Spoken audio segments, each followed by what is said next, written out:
কালবৈশাখীর ঝড়ের তাণ্ডবে ব্যাপক ক্ষতির ঘটনা ঘটছে বাধারঘাট কবিরা স্টিল এলাকায়। এক পরিবারের বাড়ি কার্যত লণ্ডভণ্ড হয়ে যায়। ঝড়ের দাপটে বাধারঘাট কবিরা স্টিলের বাসিন্দা রাজেশ রক্ষিতের বাড়ির টিনের চাল উড়ে যায়। এতে ঘরের ভেতরে থাকা আসবাবপত্র ব্যাপক ক্ষতিগ্রস্ত হয়। হঠাৎ আসা প্রবল ঝড়ের মুহূর্তের মধ্যে পরিস্থিতি ভয়াবহ আকার নেয় বলে জানান স্থানীয়রা। পরিবারটি বর্তমানে চরম অসহায় অবস্থায় রয়েছে। ঘটনার পর এলাকায় ক্ষয়ক্ষতির চিত্র আরো স্পষ্ট হচ্ছে।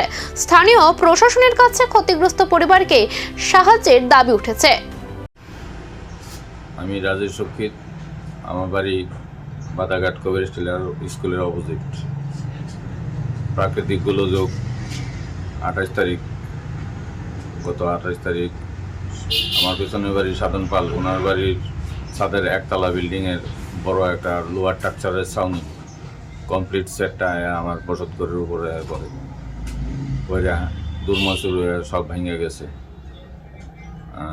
হ্যাঁ, তো আর কিছু আমার নাই, আর না ঘর আছে, না টিন কাঠ আছে, না আমার থাকার বিছনা আছে। ল্যাব তো সব ভিজে, জলে ভিজে ভাঙছে, তারপর প্রচণ্ড বৃষ্টির ইয়েতে সব ভিজছে। আমার থাকানোর মতন কোনো ব্যবস্থা নেই।